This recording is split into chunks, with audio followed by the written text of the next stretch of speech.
The roots of Pink Floyd are entwined with the story of Syd Barrett.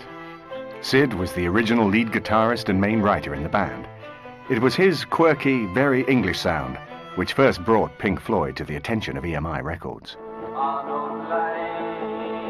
Arnold Lane gave the band an unexpected hit single.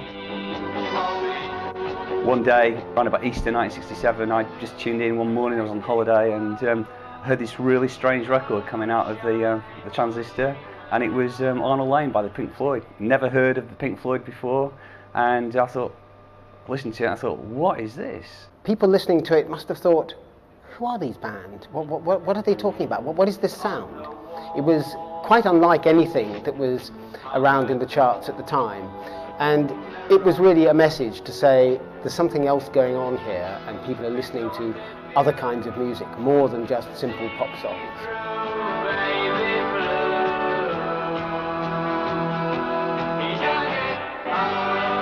There was a whole thing about the Englishness of it, and of course the lyrics were very weird, and you know, later on I found out that they were about a transvestite, you know, this guy in Cambridge who nicked women's clothing off Syd's mum's washing line, which was brilliant. The first album, released in the recording partnership between EMI and Pink Floyd, was Piper at the Gates of Dawn, released in 1967. The album was recorded in Studio 3 at Abbey Road. At the same time, the Beatles were working on Sgt. Pepper in Studio 2 next door. I was just very, very excited.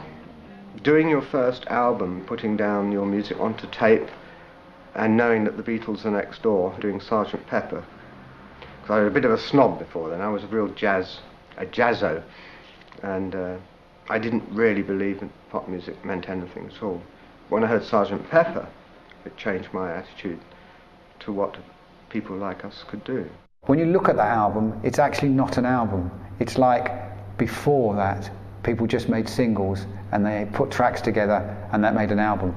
There was a little bit of that. There were songs on it like Interstellar Overdrive, but it wasn't a complete album really. It was like, shit, we've made this bloody record. We've had hits with this mad band. We better put a bloody album out. I think musically successful, immediately at the time, probably not, but in hindsight, absolutely essential, successful music.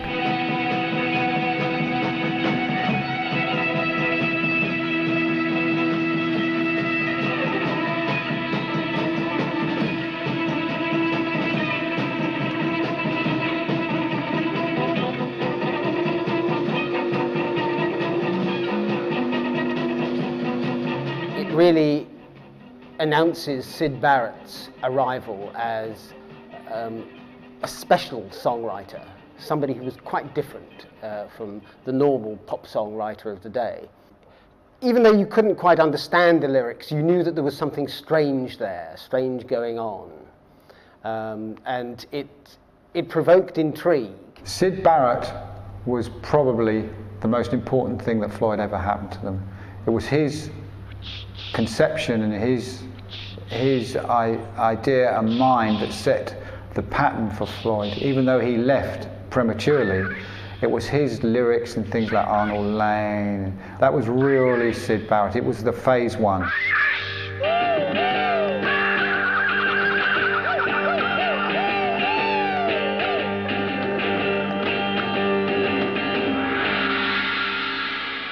When one thinks that the other three members of Pink Floyd at the time were all architects or architect students, and Syd was an art student, to me architecture is fairly rigid and has some formula to it, whereas art doesn't have formula to it, is not rigid.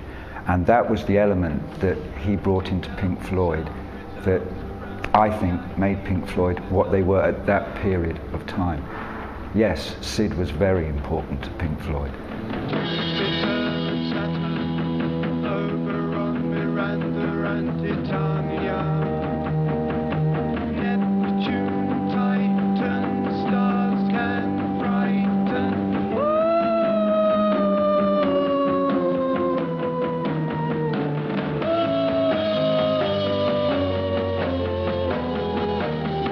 it was a very different era. I mean, you know, I don't think that EMI really understood what they got. And it was all a case of, you know, Joe Boyd, who was another part of the whole underground scene, had produced Arnold Lane, but he got pushed out in favour of Norman Smith, who was a pop producer.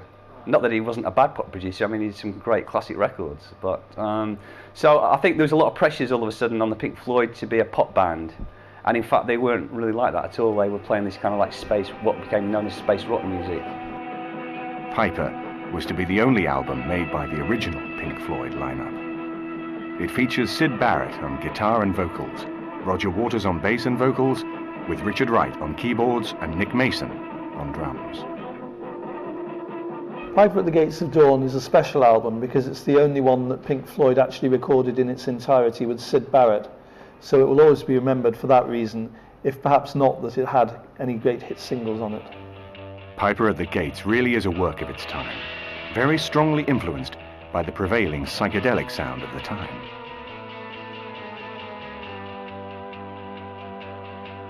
I remember when Syd joined the band, he had all these incredible ideas, lyrically and musically.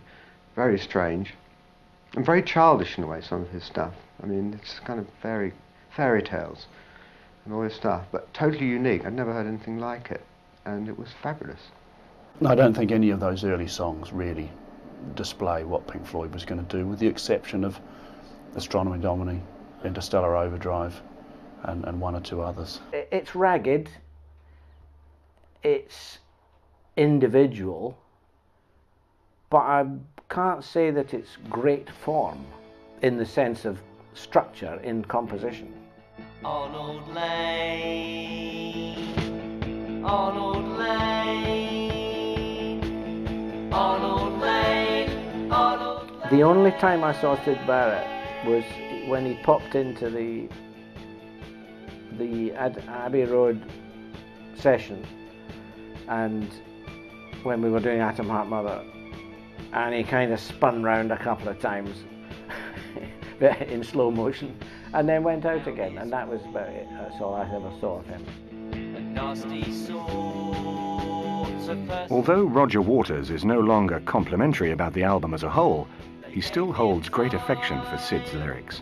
I've got a bike, you can ride it if you like. It's got a basket, a bit of little rings and things to make it look good. I'd give it to you if I could, but I borrowed it. There's something about the way the lyric attaches to the meter in a very satisfying way, but then that gets, but I borrowed it, kind of kicks it off into, there's something very English about that, about the completeness of that, and yet the fact that it's so unpredictable. I think it was the unpredictability of it combined with its simplicity that made it so special. As well as the new album, Barrett was also required to produce material for a string of singles. The second was See Emily Play, which also charted. Emily tries but misunderstands. So we have the verse kind of resting and ending on a G major chord. Then the chorus, There Is No Other Way, goes to an E major, which is not in the key of G major, and we're expecting really, or I'm expecting E minor, the relative minor to G major. But in fact we get E major, so we're introducing a G sharp into the song, and we're in the key of A and G, so that's not really expected. So we get this.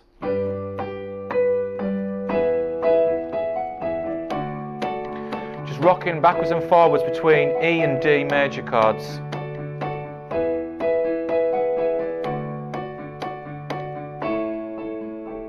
And finally ending up on an A7 and then G. If you look at it in terms of a great pop single, yeah, it was better. I mean, it's got some fantastic hard rock drumming on it, it was just a really magical song. I mean, I think it was inspired by Syd's girlfriend at the time, and yeah, I thought it was absolutely terrific. In a sense, those first two singles really opened up a whole new direction for English rock music. After that, Syd's touch seemed to be deserting him. Apples and Oranges was not a success. Got a flip-flops, cigarettes in the pack, feeling good at the time, shopping at shops, walking in the sunshine town, feeling very cool. By then, the band were really beginning to chomp at the bit about being forced to go out and do conventional pop promotion. I mean, there's a great story of Sid and how his appearance degenerated over the course of 3 Top of the Pops appearances. You know, in the first one he was this sort of lovely sort of flower child, and by the third one he was barefoot, his hair was dishevelled and everything. Subsequent efforts were very poor indeed and never saw the light of day. Vegetable Man was one such effort which was literally thrown together on the spot. I saw him writing Vegetable Man. He wrote it in our sitting room, and he just sat there because he had to have a song for the session, and he just sat there and wrote, and it was just a description of himself. And of where he was and what he was doing, you know. By the end of 1967, the Floyd were beginning to really disintegrate because Sid was getting further and further out. I mean, he was just taking LSD constantly. And I mean, the other 3 guys in the band, they were not particularly big drug takers. LSD, as I think a lot of people are aware, is a very, very powerful hallucinogen. And constant exposure to it can cause serious damage, leading to schizophrenia, certainly paranoia, and particularly this drug, as with cannabis, can have serious debilitating effects on the mind, because when you're not taking the drug, there is a high probability of flashback. It is extremely difficult if you do develop brain damage because of heavy LSD usage. Don't expect for someone to be able to wave a magic wand and fix it, because it may not be as fixable as you would like. People often ascribe Syd Barrett's breakdown to drugs, but it was more to do with his songwriting and where it took him, and his frustration at not being able to recreate the sounds in his head on stage or indeed on record. Syd Barrett's drug problems and his sudden descent into madness are all well documented. At the time, it presented Pink Floyd with a huge challenge. It was very difficult because we had decided at this point that what we wanted to do was Sid become rather like a Brian Wilson, if you like, and stay at home and write, because we knew by then it was impossible, he couldn't perform on stage. So I had to say things like, Sid, I'm going out to get some cigarettes, and then go off and do a gig and come back the next day. And it was awful. I mean, it was a terrible time. We were miming to see him play or something, I think, like that. And through the run-throughs, he'd be miming away. And then they'd go, okay, we'll take it, because we were taping it. And then when they went, action, he'd stand there like that. Cut, cut. Okay, we're doing it now, guys. Ready? And Sid go, yeah, yeah, yeah. And he'd do it, and he'd do it again and again, until finally we had to say, listen, he's a bit weird, you know, I'll mime it. In the Fillmore, east or west, probably the west, when Sid literally went on stage and just stared straight into space and detuned all his strings on his guitar and hitting it until it was just this god-awful noise. Shall I roll with laughter, or shall I try and kill him? Barrett was still the main writer and creative driving force behind the band. There had always been an experimental aspect to the music of Pink Floyd, but there was now a danger that in performance, Barrett's mental problems were rapidly coming to the fore. As Barrett's on-stage performances became increasingly erratic, a second guitarist, David Gilmour, an old friend from Cambridge, was brought in to provide cover and help steady the ship. Which obviously was the start of a very difficult and strange time, with both Sid and I turning up together to rehearsals and going out and doing shows with 5 of us, where I would be learning and playing Sid's parts and singing Sid's songs, while Sid would be sort of standing there and sometimes singing a little bit and sometimes playing a little bit, and very odd. After only 5 gigs with the band, Gilmour became a replacement for Barrett, who simply drifted out of the picture. The 2 guitarists worked briefly side by side on A Saucerful of Secrets, the second Floyd album. The album contains very little of Barrett's playing and only one Barrett composition. Today, the exact contribution from every musician is very far from clear. The first album had shown Pink Floyd being influenced by the prevailing sound of the day. The second would begin to show the band as innovators who would influence a whole generation to come. A Saucer Full of Secrets marks the beginning of the true Pink Floyd sound. Here we see the move away from psychedelic whimsy towards something unique and altogether more imposing.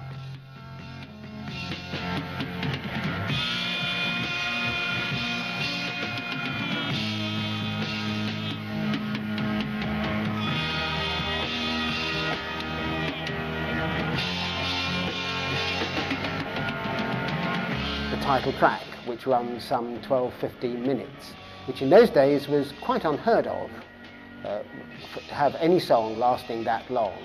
And it's arranged almost like a symphonic piece, an avant-garde symphonic piece, which experiments, it asks questions, all these in musical terms, and then finally there's a resolution of or sort of classical ending of the piece. Some beautiful chord sequences. I think Saucer Full of Secrets is a much easier album to listen to, but then of course, being someone who likes Pink Floyd, and again, Pink Floyd's influenced me a lot in the studio. It's an album where you can actually go back and get quite a few good ideas from, whereas with the Piper at the Gates of Dawn, not so much. Saucer Full of Secrets, for me, was the first Floyd album. It was a transition period from Sid obviously going completely bonkers, and Dave Gilmour coming into the band. And Sid was still there, and I believe he was involved with 3 of the tracks, possibly playing guitar, and also wrote the track Jug Band Blues, which says it kind of all about Sid, really, when you listen to that track. I don't care if the sun doesn't shine, and I don't care if nothing is mine, and I don't care if I'm nervous with you. I'll do my loving in the winter.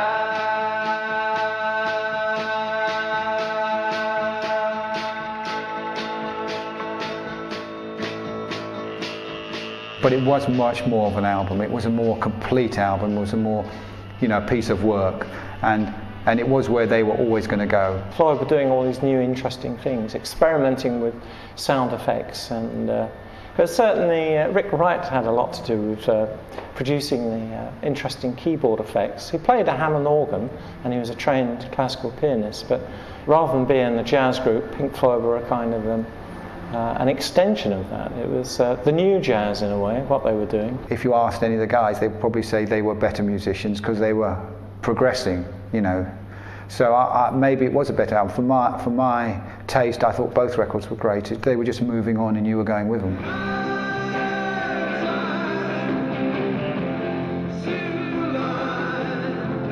In 1969, with the band increasingly on the map, Floyd were asked to produce the musical soundtrack for the film More. Was the More soundtrack satisfying? Personally, no. Okay, all right, soundtrack. I don't like soundtrack albums. And when Floyd make soundtrack albums, they sound really like soundtrack albums. Apprehension creeping like a tube train up your spine. Will the tightrope reach the end? Will the final couplet rhyme?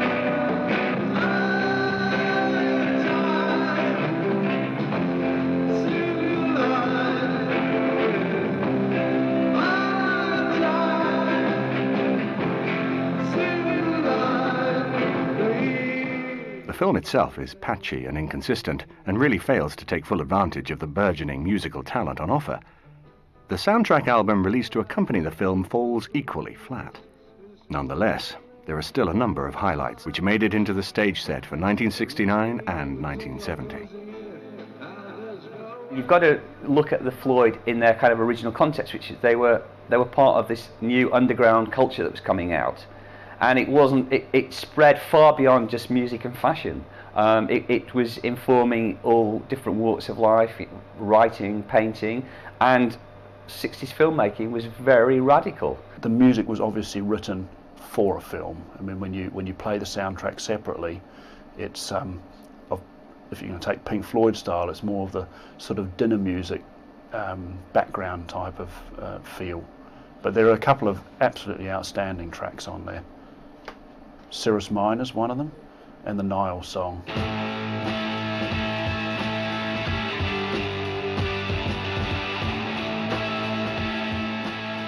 Anglo-American rock was not big in France until that album came out, and for Pink Floyd, you know, again, a good move. For me, as a Floyd fan, it was like a little aside, waiting for the next proper record.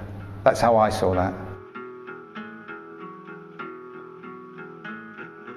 Fortunately, as well as the More soundtrack, Pink Floyd were also hard at work on an album of their own. This was to be Gummer, also released in 1969. This new offering gave the growing army of Floyd fans the chance to enjoy a double helping of Pink Floyd. Disc 2 was a complete studio album featuring 4 individual pieces from the 4 band members. None have gone on to become Floyd classics, but Grantchester Meadows is the piece which works best.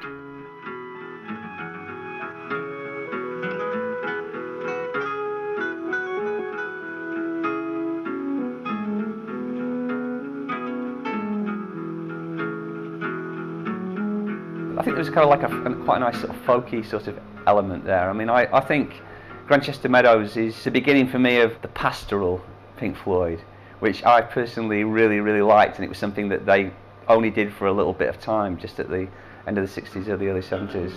The studio album, which has a number of tracks by each member of the band, the best way to describe that is probably it's interesting. Now, if you really want to confuse people, why don't you put out a double album which has got 1 live record and 1 studio record, and then divide the studio record up into quarters so everybody gets a nice share of the royalties?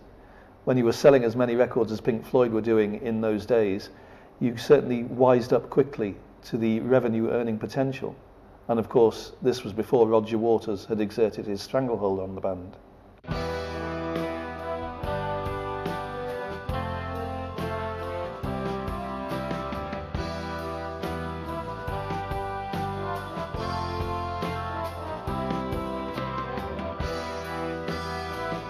Atom Heart Mother, released in 1970, was the album which finally convinced the world of the latent power of Pink Floyd. Like many other bands at the time, Pink Floyd were experimenting to see what could be achieved by the group with an orchestra. Often, the results of these collaborations proved to be a disastrous failure. Atom Heart Mother defied the trend. They were using ideas that they'd taken from A Saucer Full of Secrets, their second album, and some of the soundtrack albums that they'd been commissioned to write. And they developed the idea of one piece working over a whole side of an album, about 20 minutes or so, using an orchestra and choir, and getting effects that they would later be able to recreate using keyboards and sound effects. Because they were kind of exhausted because of commitments and demands by the manager and EMI Records, they needed some other input. So, because I was friends with them all, I was asked to do that input, or be that input, really.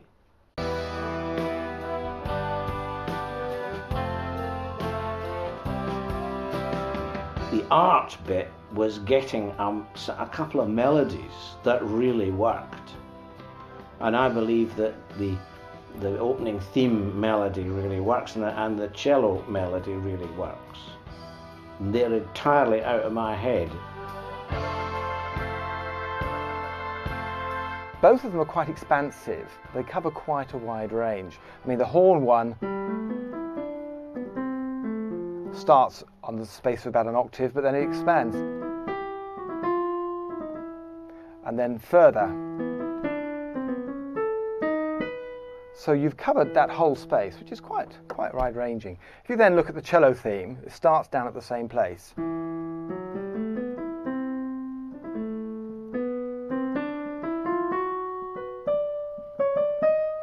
It's actually slightly wider, but not much. So they both have this sense of expansiveness, of space. They're not claustrophobic.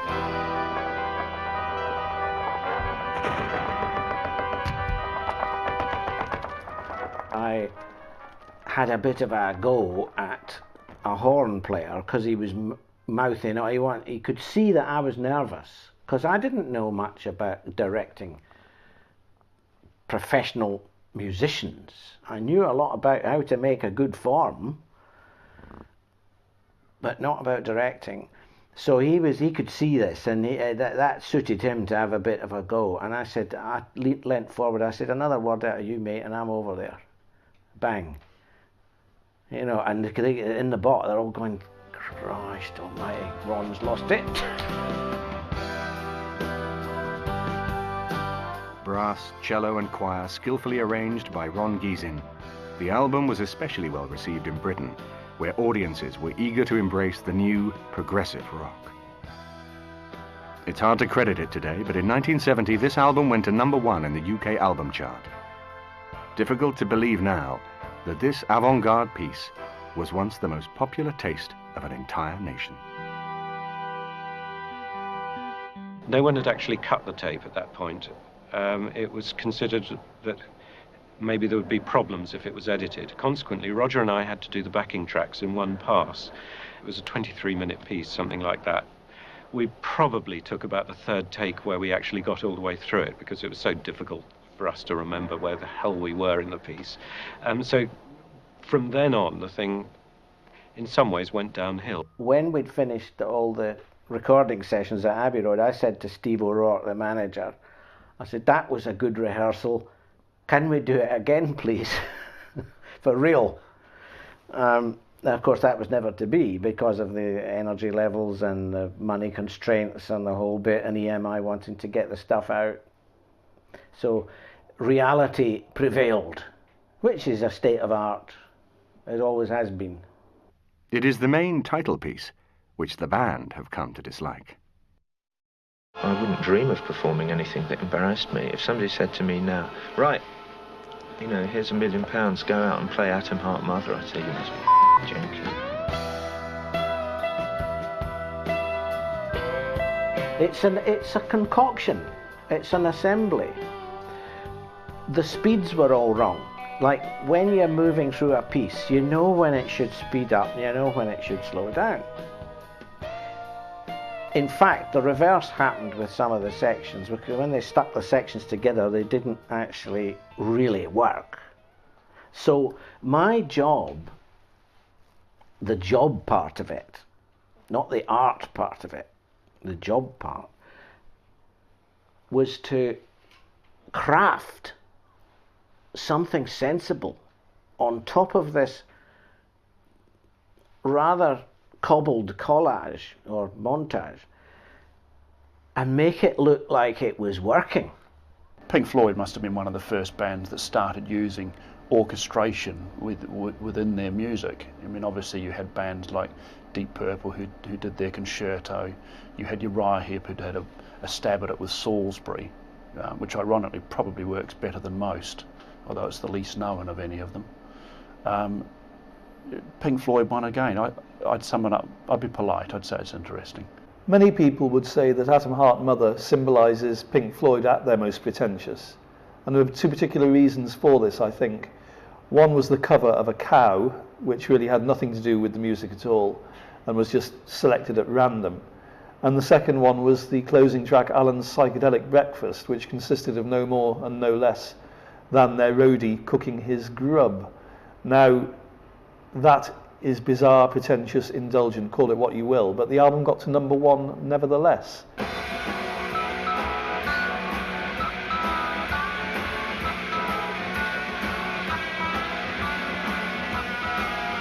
With Pink Floyd now established as a headline act, the time had come to produce the album that would really prove that Pink Floyd could deliver music that was not just avant-garde, but also forge an enduring marriage of melody and experimentation. In that respect, Meddle was to prove a worthy successor to Atom Heart Mother.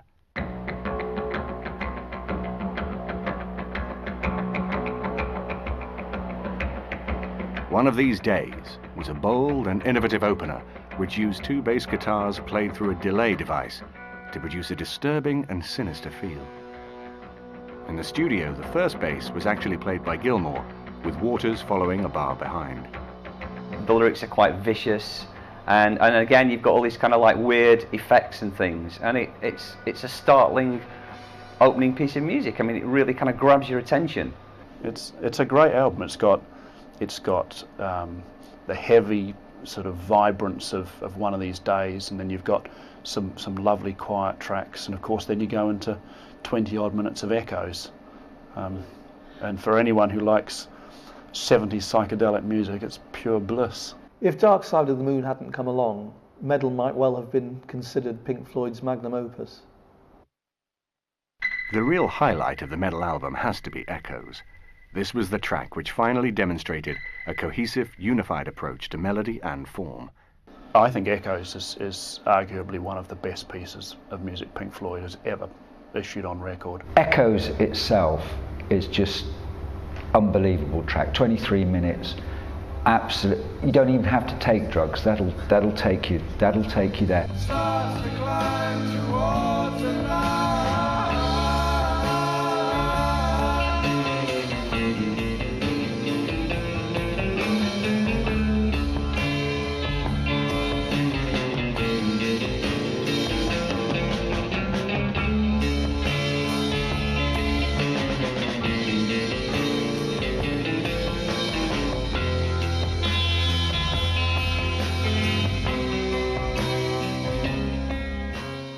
I think the beginning of Roger Waters taking control, he's now coming out of himself.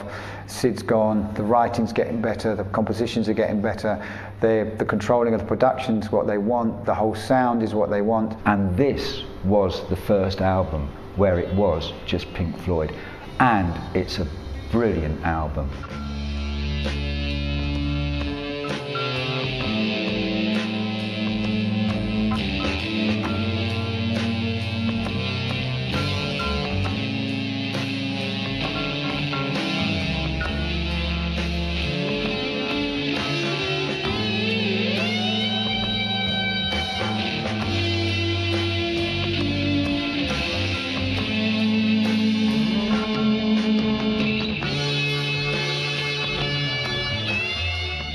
Shortly after the completion of the album, the band decamped to Pompeii to make a film. This time it was not just the soundtrack. The new film actually featured Pink Floyd in performance, featuring material drawn from A Saucerful of Secrets and Meddle. In typical Floyd fashion, it was decided to make a bold visual statement by performing without an audience in the suitably eerie setting of the ruined amphitheatre at Pompeii. Having no audience to worry about meant the director could get his cameras right inside the band. And I felt at the time that we'd had enough of concert films. So maybe the main idea of the film was to do a sort of anti-Woodstock film, where there would be nobody present, and the music and the silence and the empty amphitheatre would mean as much, if not more, than a million crowd.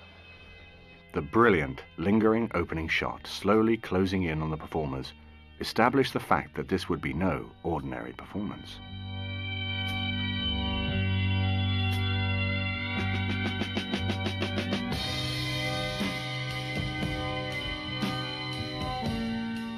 This particular film is a well-shot and thoughtfully constructed piece, giving the viewer a superb insight into how the music of Pink Floyd was constructed. The director's use of both track and crane shots, combined with a liberal number of excellent close-ups, has allowed this film to survive much better than many others from the same period.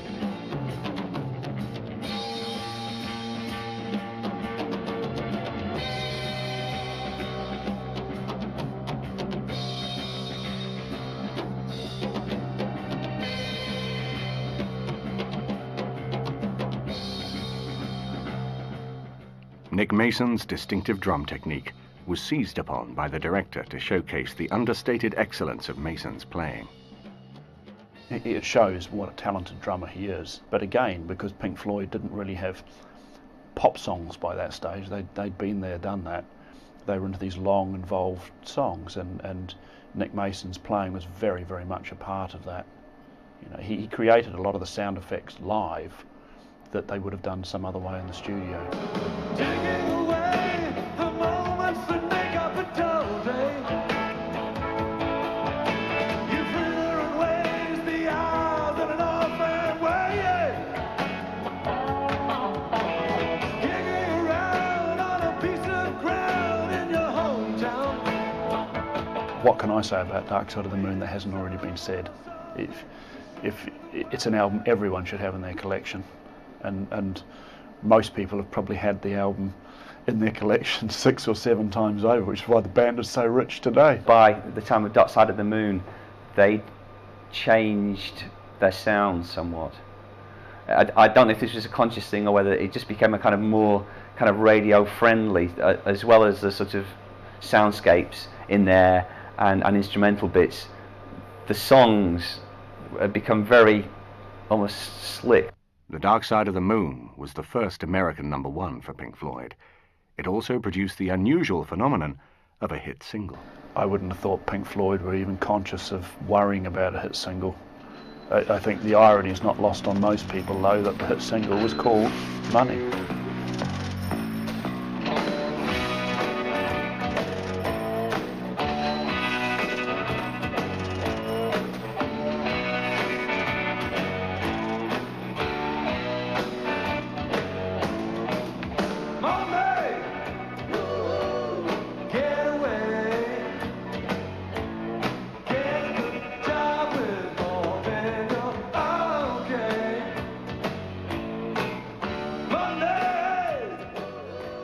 How to follow Dark Side of the Moon was always going to present a great challenge. But with Wish You Were Here, Pink Floyd showed the only way to follow a masterpiece is with another masterpiece.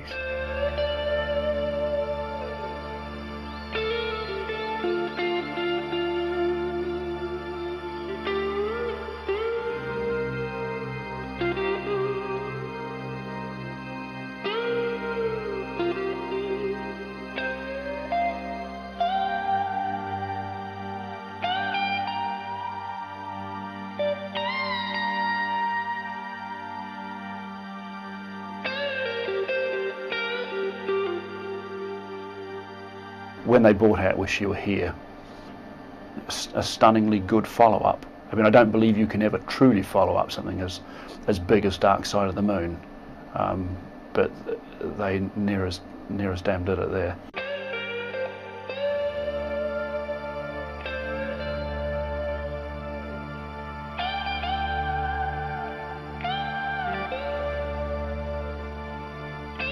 The continuing degeneration of Syd Barrett was the inspiration for Shine On You Crazy Diamond, the opening track of the album. In his lyrics, Roger Waters was trying to puncture some of the misleading myths which had grown up around Barrett. Ironically, this song may have done more than any other to add to the misconceptions. As we start off with the G minor drone, and then the horn comes in G minor as well, first note being a G. But the melody has so many gaps in it and so much space that it tends to take the listener away somewhere else. All G minor notes.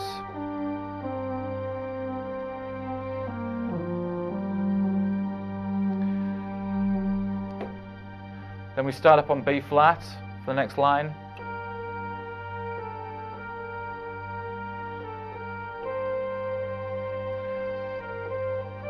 And finally up to the D, and the next line starts on the D as well.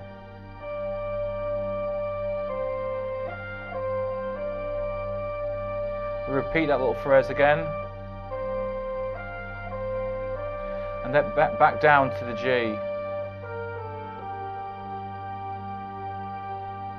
Then we go back up to the D,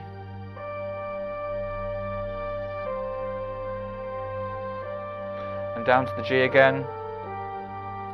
Then we have a D minor 7 chord suggested with the C, A, F, D. And finally the last phrase, G minor,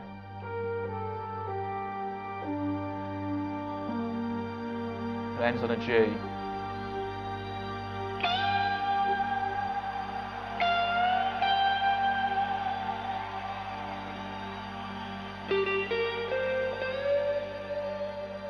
the band itself was probably on the brink of disintegrating. A lot of tension, I believe, about greed in the band, of all things. When I put it on for the first time, I thought, yeah, that's really good. It's got all the Floydisms in it, but they're presented better, the stereo sounds better, the tricks are better. That's what I liked about Wish You Were Here. To me, it was a better produced record. Year after year, running over the same old ground. What have we found? The same old fears. Wish you were here. Wish You Were Here is must be fairly specifically about Sid, but it applies to so many other things. It has an emotional depth, and it's sort of fairly universal, I think. And I suppose you could say that we haven't done quite as many concerts as people like the Stones have or someone. So my performances of Wish You Were Here still a number in sort of 300 or 400, I suppose. There's another thousands that some people might do. But it still resonates. It still has its meaning. It means that to me every time I sing it. It's a brilliant, it is a very, very good combination of music and words that seems to capture something.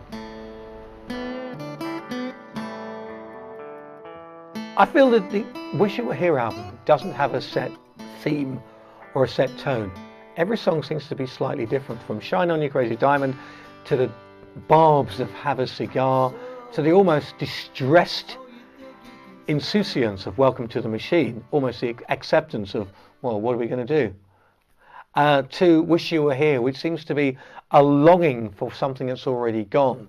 So I don't think Wish You Were Here as a song represents what the album was about so much as an element of what the album was about. And the album went in different directions, and a lot of the album is couched in Syd Barrett terms, not in the way the music was presented, but in the way that they were trying to bring this ghost from the past into the modern environment, to still make him part of what they were doing, because he was very much still a crucial element in the Pink Floyd story.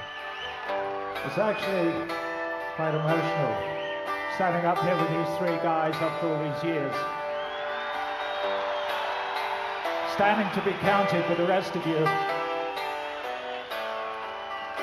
Anyway, we're doing this for everyone who's not here, but particularly, of course, for Sid.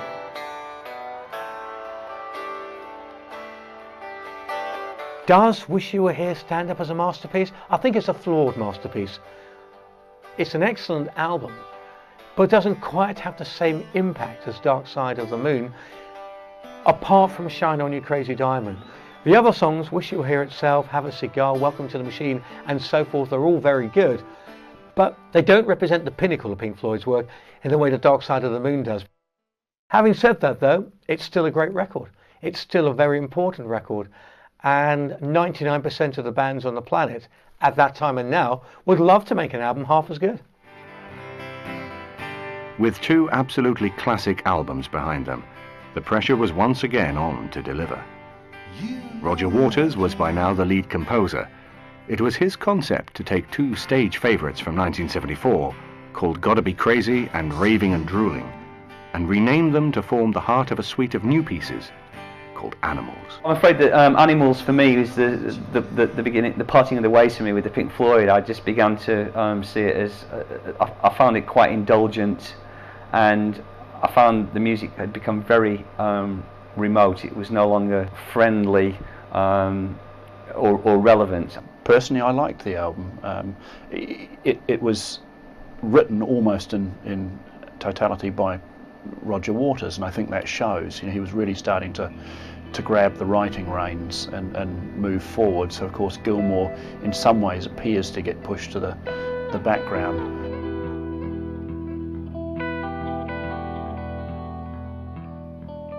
Once again, their design team was up there alongside them, producing images which were perfectly suited to the bleakness of the concept. The sleeve design for Animals is another of those covers which have burned their way into the consciousness of record buyers worldwide. Well, they did use Battersea Power Station, and I doubt they ever believed how iconic that would become, because it did become so synonymous with Pink Floyd. You know, even in the tours they did for Momentary Lapse of Reason, you know, they had the pig flying across the Wembley Stadium and anywhere else they played. So, yeah, it's a classic cover, a classic rock cover. The Wall represents a major milestone in the history of Pink Floyd. By this time, Roger Waters had become the de facto leader of the band, contributing the lion's share of the material and demanding more and more of the creative control.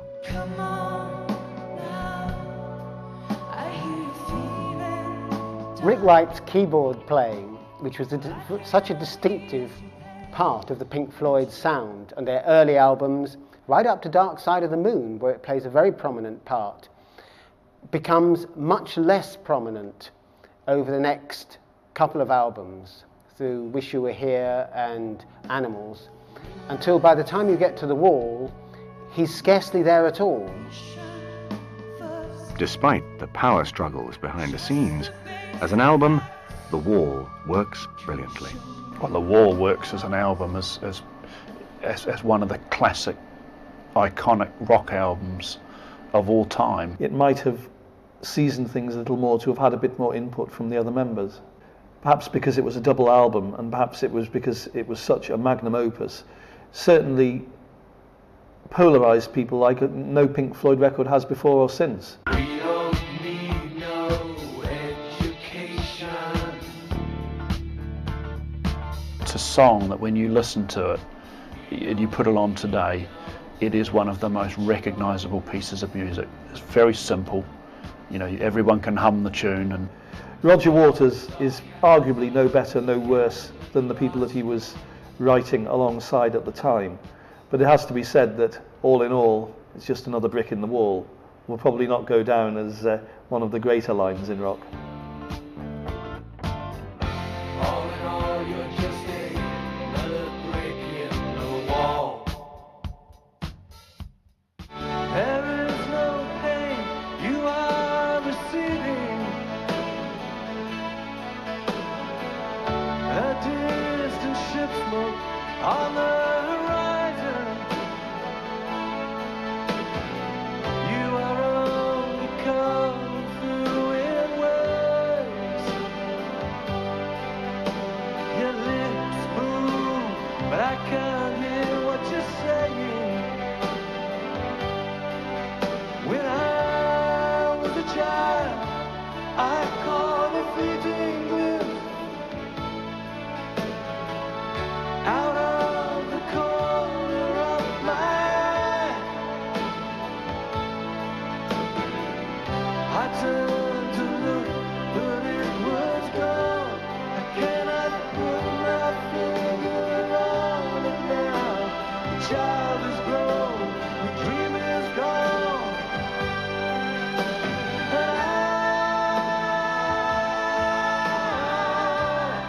have become comfortably numb.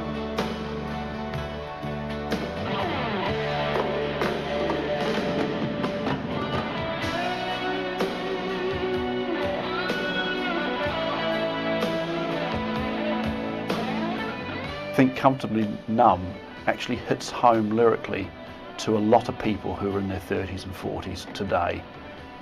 People in their 20s, when it first came out, great song, but did you really understand what it was about? I certainly didn't. But I think later on, yes, I did. And funnily enough, it's a piece of music, although The Wall is not my favourite Pink Floyd music, it's a piece of music that I've held on to because I don't ever want to be comfortably numb.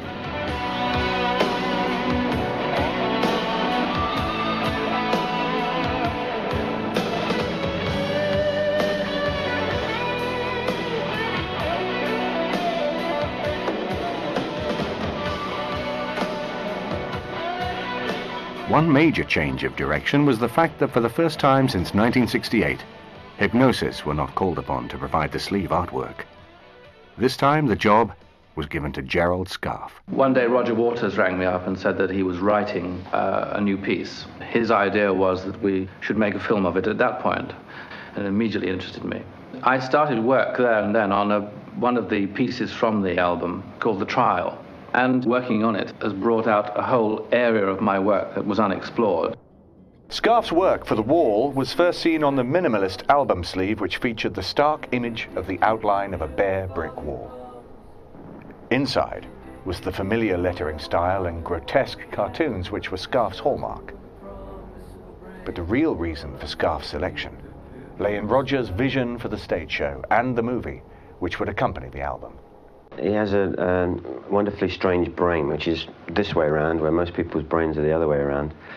His drawings have a weird psychopathic quality, which I think have coaxed us into dark corridors that we might not normally have explored on our own comfortably. His animations in The Wall are on a par with Disney's Fantasia, but it's like Fantasia, you know, done by a madman, a schizophrenic, a paranoid person. I think that they are absolutely superb. They're brilliant. The world that Scarf created in The Wall was the world which is not existing anywhere else but in the main character's head. His hallucinations, his dreams, his memories are all morphing into one and creating this nightmarish, almost Kafkan alienation spectrum which Scarf uses quite powerfully. The Scarf's animation for The Wall could exist on its own.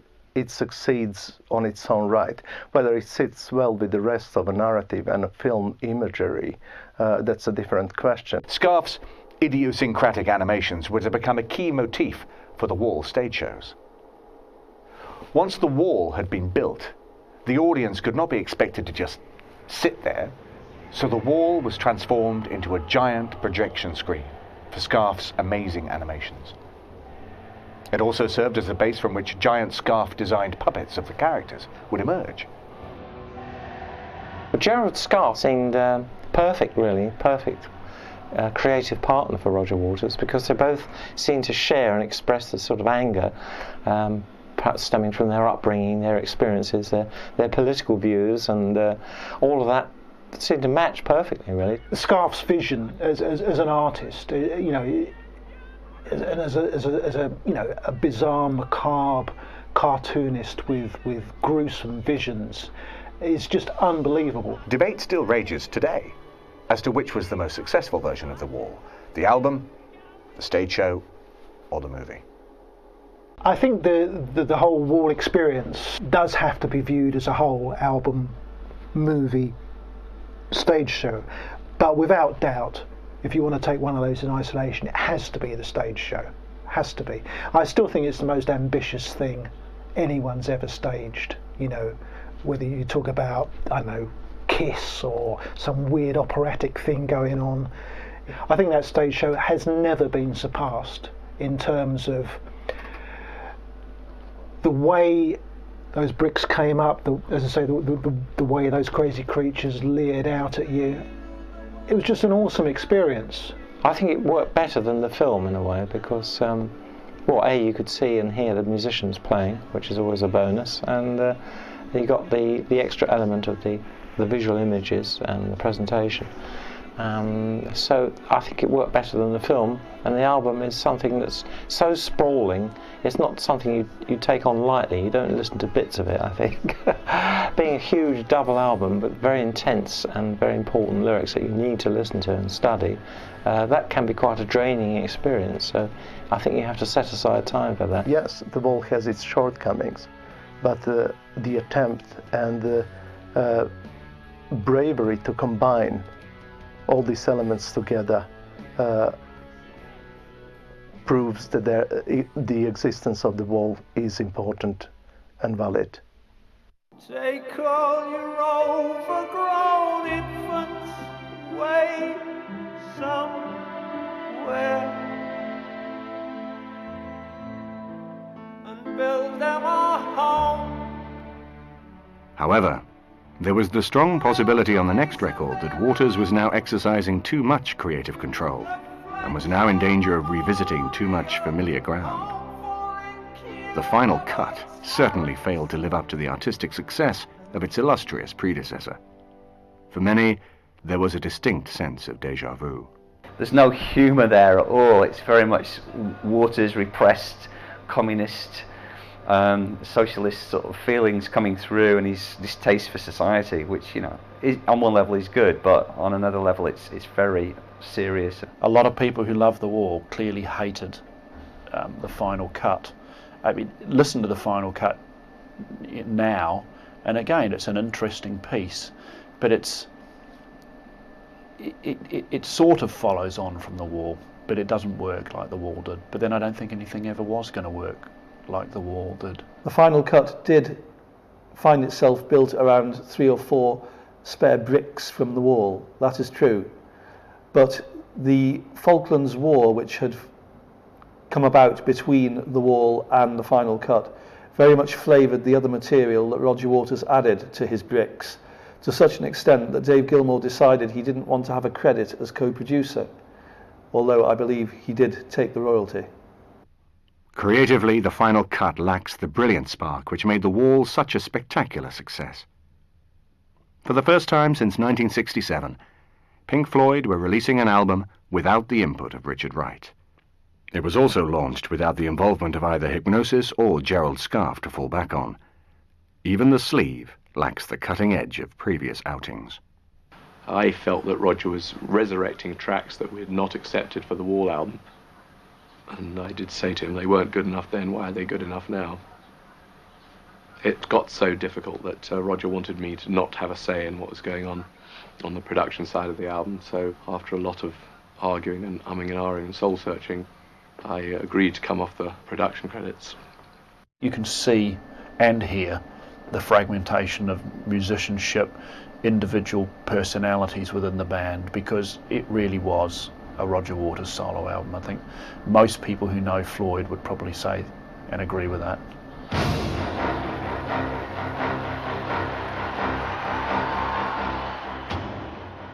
With the departure of Roger Waters, who resigned from the group in 1985, it looked as if a legend had finally been laid to rest. However, David Gilmour was determined to carry on despite the legal and artistic pitfalls. You know, when old bands get together again, there's normally one central motivating factor, and that is that they need the money, you know. And people grow as they get older, and they change and they move in different directions. And the other guys in the band and myself have moved off in separate directions, and I doubt very much if our paths will converge in the future.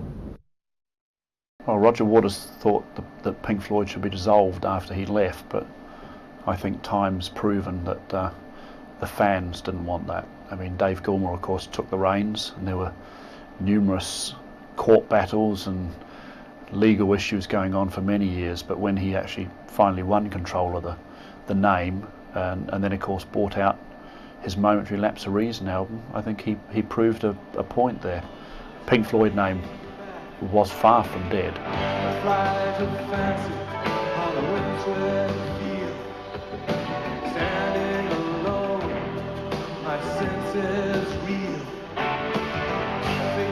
Attraction is holding me fast. How can I escape this irresistible grasp? Can't keep my eyes from the sun side. Tongue-tied and twisted just to earthbound high. When Momentary Lapse of Reason was recorded, Dave Gilmour had to re-establish the Pink Floyd brand, and unlike when Syd Barrett had been fronting the band, there was no real recognisable face. That worked to his favour, because really all he had to do was reproduce the sound, which obviously he'd been a part of for many, many years. He later told us that Nick Mason and Rick Wright had not played a big part in the recording of the album because their self-confidence had perhaps been bruised by the previous regime. So in some ways this album is the product of a one-man band, but a very good one at that. Most Pink Floyd fans did like it. I mean, they might not have liked the fact that Roger Waters was not in the band, but it was still a good album. It wasn't an absolutely outstanding album, but it was a very good album. Dave Gilmour was never going to be Roger Waters. In fact, it was going to be something different almost by definition. He wrote the album with the help of a lot of other people. It never had the conceptual feel that previous Pink Floyd albums had done. But I think if you listen to it, you have to say it's a Pink Floyd album. Sweet smell of the great sorrow lies over the land. Plumes of smoke rise, merge into the leaden sky. A man lies and dreams, green fields and rivers, but awakes to a morning with no reason for waking.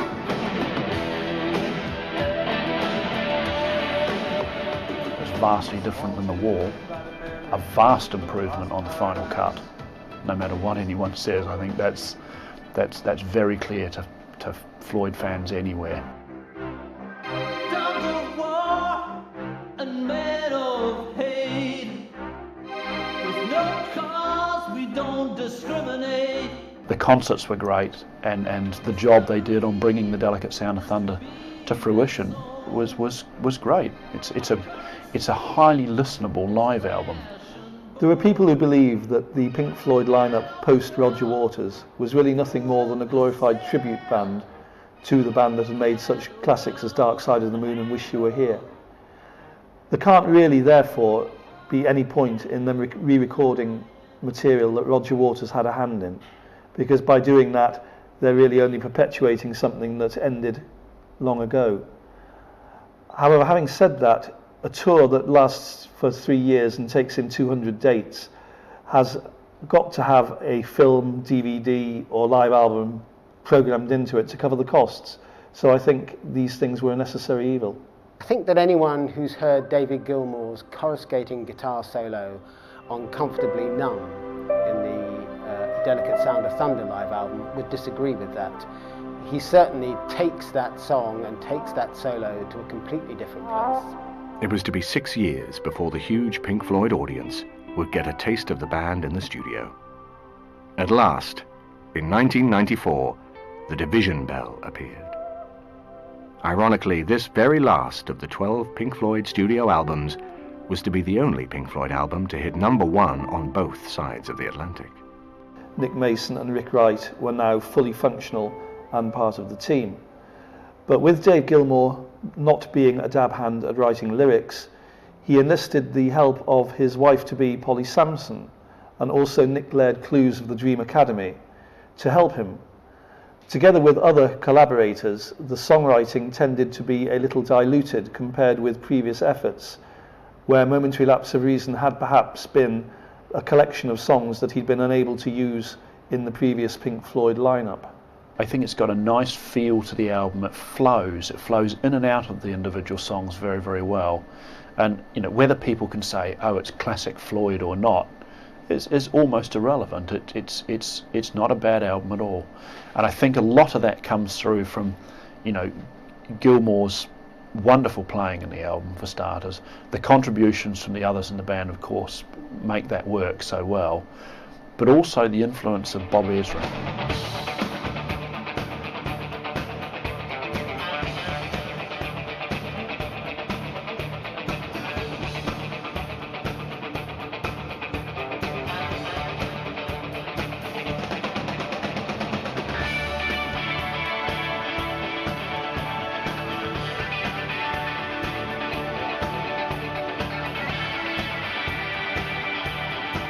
Did Floyd do the right thing by retiring after Pulse? By God, they did do the right thing. And I hope they never f***ing return. Get back. Well, I'm alright, Jack, but keep your hands off of my stack. Monday, it's a hit.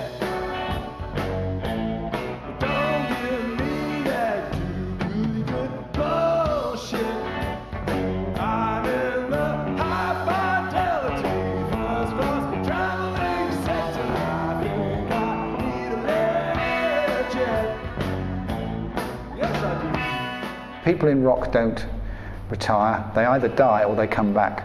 It's really simple as that. No, retired, they did the best thing they could, like gentlemen. They've made a massive contribution to contemporary music, massive, as big as anyone you could say. They were a concept band in every way, artwork, shows, music, and they changed everyone's view.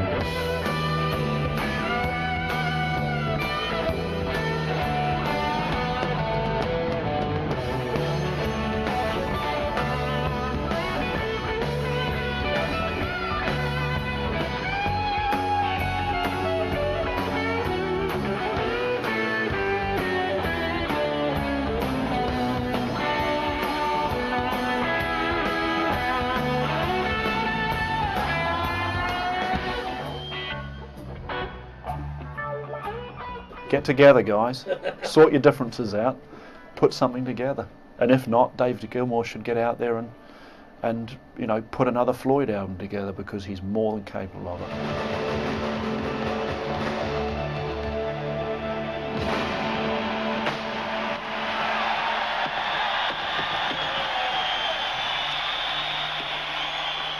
All Pink Floyd fans want you guys to get together again. Think it might happen? No, it's not going to happen. Not going to happen? No, there would only be one reason for it happening again, and that would be if we were all skinned. And we're not.